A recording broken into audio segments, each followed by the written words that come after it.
It's about clearing roadblocks for people.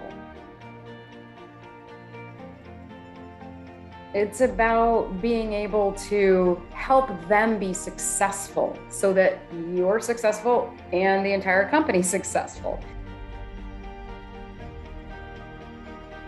So it's thinking ahead about what they need so that the entire operation runs smoothly. So servant leadership is no more than just considering what needs to happen as a whole, rather than just thinking about, at the top what needs to happen, which is easy to get bogged down with because we're responsible for so many things, for shareholder value, for, making sure the bottom line is looking good, making sure we've got a profit margin, all of these things that we're really enticed and measured on.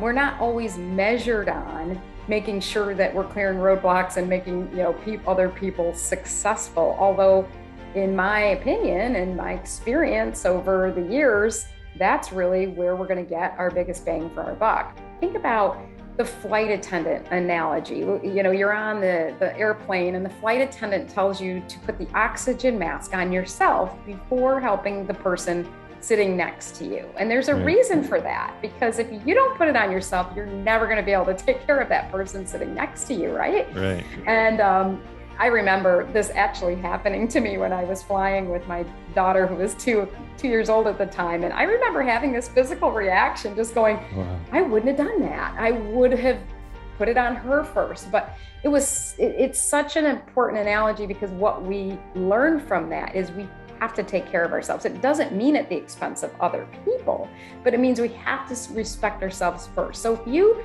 take the time to understand yourself and accept yourself, and you align your thoughts, beliefs, and behaviors to yourself, that in essence is showing self-respect. You're showing that you're giving to yourself what's important.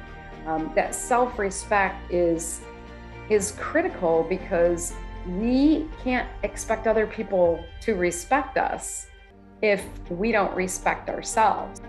I was at the time living in upstate New York, working for a manufacturing company. And I remember walking in to the office with my arms loaded with stuff, and I dropped it in a puddle and my umbrella had turned inside out. And I walked in, and the receptionist, very overly optimistic, she's like, "Good morning, Laurie. How are you this morning?" And I'm just trying to get past her. And I'm like, "Oh, I'm having a bad day, Pat," and she's like, "Wow, and it's only 7 a.m. And I'm just about ready to come across the counter at her. I'm like, "Are you kidding me?"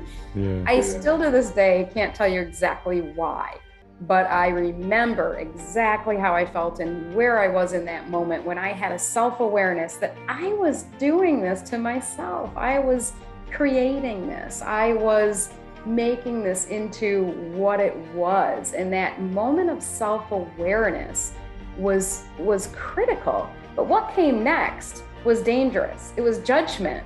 It was not accepting myself. It was judging myself. How could I? Why would I think this way? And all of those kind of things. So as we, as leaders and as individuals, start down a path of real good self-awareness, it's so important to accept where we are and appreciate that this is part of our journey, because we couldn't be where we are without going through what we went through. That helps us to be more confident, genuinely confident. And that confidence is what inspires other people. We've probably all either done it ourselves or experienced it with someone else when we don't walk our talk. We say something, but we don't do something. I'll use just a simple example of, I say that health and wellness is really important to me, yet I go home and sit on the couch and eat Snickers bars. I'm not in integrity. I'm not, aligning my actions with what I say is important to me, which is part of my truth. And so the integrity part is, what action are you taking? But before we can really start to look at our actions, it's our thoughts and beliefs that drive our actions, right? It's what's underlying. And so to be aware of what our thoughts and beliefs are that are driving our actions is really critical, because too often, even as managers and leaders, we try to focus on changing people's behaviors instead of helping them to shift their thoughts and beliefs. And so for ourselves, for a moment, if we think about we want to be in integrity with ourselves, we've got to dig and be aware of what our thoughts and beliefs are that are driving that. So for example, if I'm constantly thinking that I don't have enough time as a leader, that I'm rushed, that there's not enough time, then how is that going to play out in my actions? I'm not going to be focused and listening. I'm not going to be present in the moment. I think it was Mother Teresa that said something like, never be so busy that you can't really take time for other people and be in the moment for them and thinking about them. To respect other people, we've got to understand other people. And DISC is a great tool to do that. When we go through a DISC exercise, people understand, oh, I thought everybody was just like me, but they're not. They have different priorities, different motivators, different stressors and things like that. So when we start to understand that, we can start to respect the differences in people and appreciate those differences and not be judgmental of them, but just be more like, oh, well, no wonder she doesn't like to follow through on this, or no wonder she, seems like she's not listening to me. We don't take the behavior as personally. We can respect other people in that way, then it's going to help us to be better with emotional intelligence with them. So when we see someone struggling, when we see that maybe A, they're not aware of their own emotions, and B, maybe they're not managing through those emotions, instead of being gasoline on that fire, we can become water. We can help calm that. We can help them manage through their emotions.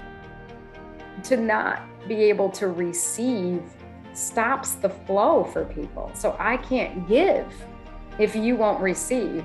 And that can really cause issues and problems. I mean, you think about the leader, the manager who can't take constructive feedback herself. How is that going to show up? How is that going to come across to other people in the organization? Not good, right? It's going to stop that flow. And so as a leader, we need to really walk the talk. We need to model this behavior. And if we're not feeling it authentically, we need to work on ourselves. We need to recharge our batteries. We need to relax enough to enjoy the moment and enjoy the journey and let other people feel that as well, because otherwise, what's the sense? What's the purpose? Most of us don't want to just go through life driving and not stopping to smell the roses, enjoy the journey, so to speak. And the more that we do that, the more that we feel the recognition and appreciation for what we did, that builds trust, and it helps us to continue to want to follow that person, to want to do more for that person.